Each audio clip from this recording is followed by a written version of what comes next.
शांताबाई आहे ते मेलीनंतर 6 महिनेपर्यंत ती बायच्या नावाने पगार दिली गेली। मेलीनंतर ही पगार दिली गेली। त्याच्या मुलाने माझ्याकडे येऊन तक्रार केली का दादा म्हणे माझी आई जिवंत असताना आम्हाला पगार तर नाही दिली, पण माझी आई मेलीनंतर सुद्धा माझी आईच्या नावाने पगार दिली गेली आहे। सीडीपीओ आणि सुपरवायझरवर कारवाई करा।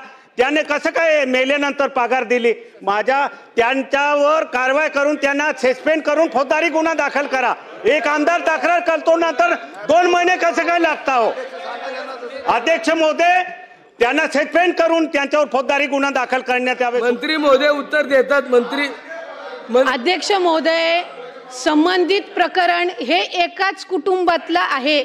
शांती तडवी ज्या आहेत एकाच घरामध्ये ती अंगणवाडी सुरू होती। आम्ही त्या संदर्भातली त्या ठिकाणी चौकशी केलेली आहे, FIR दाखल केलेला आहे। संबंधित CDPO आणि सुपरवायझर यांच्यामध्ये जर चौकशीच्या अहवालामध्ये ते दोषी आढळले तर त्यांचं सस्पेन्शन सुद्धा केलं जाईल। उत्तर देतात।